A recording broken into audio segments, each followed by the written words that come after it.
Guys, kalian bakalan nyesel kalau skip video ini. Saya ingin sharing sesuatu yang sangat penting dan ini menjadi fondasi bagi kesuksesan kita ke depan. Apa itu?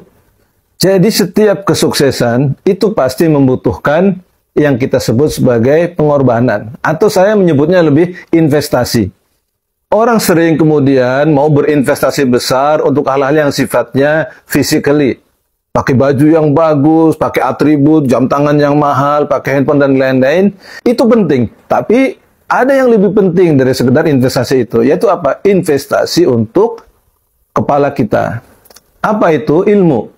Dan yang sangat penting bagi para pemula di TikTok adalah berinvestasi pada ilmu. Kita sering dengar bahwa buku adalah jendela dunia.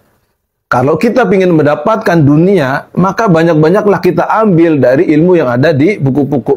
Maka dari itu jangan pernah ragu untuk berinvestasi pada ilmu, khususnya dalam hal buku. Saya juga demikian. Ketika ingin menjadi orang yang paham tentang beberapa hal terkait dengan itu, saya selalu berusaha berinvestasi pada buku. Dalam hal ini misalkan, saya banyak membahas kaitannya dengan mengkaji tentang bagaimana fenomena orang-orang Yahudi misalkan. Maka saya berinvestasi pada itu. Misalkan saya beli buku ini, ya, ensiklopedia tentang Yahudi, tentang buku-buku yang lain. Misalkan pernah dalam satu diskusi diminta untuk bahas tentang bangsa Mongol, maka kemudian saya berinvestasi pada titik itu. Saya beli buku misalkan ini, ya, dari Puncak Barbar yang ditulis oleh Peter Jackson. Ini buku ada sekitar 850 halaman. Kemudian saya combine dengan buku yang lain, misalkan ini Bangsa Mongol, ya, terbitan tulisan dari Profesor Dr. Ali Muhammad As-Salabi. Ya, ini terbitan dari Al-Kautsar yang sekitar 690 halaman. Nah, ketika kemudian kita juga diminta bahas tentang bangsa Arab misalkan, saya tidak ragu untuk berinvestasi pada serial buku-buku tentang sejarah Arab pra-Islam. Ya, ini satu buku sekitar berapa ini sebentar. Ya, ini satu buku sekitar 640 halaman. Ini ada 4 tapi saya tunjukkan yang 2 saja. Ya, seri kedua dan seri yang ketiga.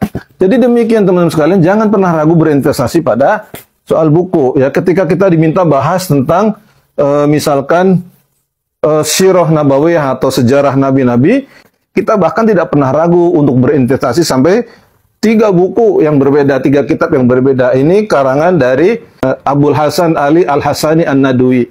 Ya, kemudian kita juga ada, ya, judul yang sama dari kitab aslinya tapi dari penerbit yang berbeda, ya. Yang satu dari Rabbani Press, yang kedua dari Pustaka Al-Kautsar. Kenapa kita ambil sampai 2 semacam ini? Karena kita ingin melihat bahwa dari sudut para editor yang berbeda mungkin ada view yang berbeda.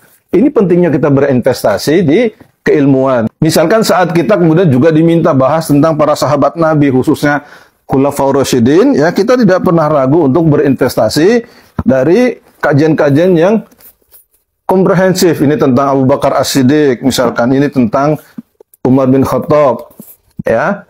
Ini kemudian tentang Utsman bin Affan dan kemudian ini tentang Ali bin Abi Thalib yang rata-rata masing-masing itu sekitar 700 halaman. Ya, kenapa penting? Agar kita kemudian punya argumentasi yang ilmiah dan tidak ngasal ketika menyampaikan sebuah pendapat dan kita bisa mendapatkan konten yang berisi, yang bernas.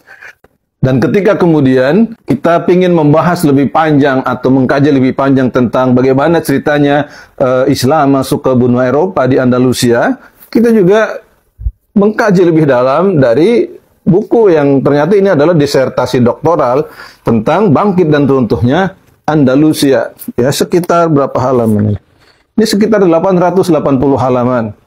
Ketika banyak diminta untuk kemudian faham tentang sejarah keindonesiaan misalkan terkait dengan datangnya Islam di wilayah Jawa, ya, kita juga mengambil beberapa rujukan termasuk contohnya ini buku yang sangat bagus tentang Atlas Wali Songo dari Profesor Agus Sunyoto. Buku sangat bagus, ini edisi terakhir sekitar 480 halaman, ya. Di ranah Jawa juga ada pemahaman tentang hal-hal yang berbau mistis magis yang kemudian muncul dalam bentuk personifikasi tokoh yang kita kenal kemudian sebagai Sabdo Palon. Maka saya juga untuk memahami lebih jauh, ya, kita kaji dari buku tentang Sabdo Palon dari Damar Sasongko. Kita juga ingin melihat tulisan dari orang-orang pada abad awal-awal Islam masuk ke Tanah Jawi, misalkan ada babat Tanah Jawi, kita juga baca tentang babat Tanah Jawi ini. Kita juga ingin tahu misalkan bagaimana para pemberontak di kerajaan Jawa, ya. Kita juga baca-baca. Nah, teman sekalian, bahkan kadang-kadang kita juga diminta untuk kadang diskusi tentang akhir zaman. Ini kadang-kadang kan menarik nih, tentang kisah-kisah akhir zaman. Maka untuk mendapatkan cerita yang valid, ya, kita ya kaji dari misalkan ensiklopedia akhir zaman. Agar apa? Agar kita kemudian mendapatkan view yang bagus dari bahasan yang kita inginkan. Nah, kalau ensiklopedia akhir zaman ini bahkan sampai 1022 halaman, ya. Kemudian kita juga dari karangan Ibnu Katsir yang bercerita tentang beberapa petikan fenomena akhir zaman dalam Al-Bidayah wan Nihayah. Ini juga penting bagi kita berinvestasi pada tingkat ini. Nah, kalau cerita tentang nabi-nabi, yang paling masyhur ini dari kitab Kisah Para Nabi atau Qasasul Anbiya karangan Ibnu Katsir. Ya, ini sekitar 1000 kurang sedikitnya, 900-an halaman, 962 halaman. Kemudian terkait dengan sejarah negeri-negeri atau imperium dunia yang lama, ya saya suka baca buku tentang Ancient State and Empires, ya, tentang sejarah negara dan kekaisaran kuno. Ya, sehingga kita paham tentang bagaimana perjalanan sejarah di masa lalu, tentang bagaimana kekhalifahan Utsmani atau Ottoman jatuh. Ini juga ada buku yang bagus untuk kita baca. Dan yang tidak kalah penting teman sekalian, ini bahkan direferensikan oleh Mark Zuckerberg untuk dibaca bagi siapa saja yang ingin memahami tentang bagaimana negeri-negeri dibangun, bagaimana secara antropologi bangsa-bangsa itu terbentuk. Ini ada buku yang sangat bagus dari Ibnu Khaldun yang berjudul Muqaddimah. Ini buku yang sangat bagus, ya, sekitar 1250 halaman.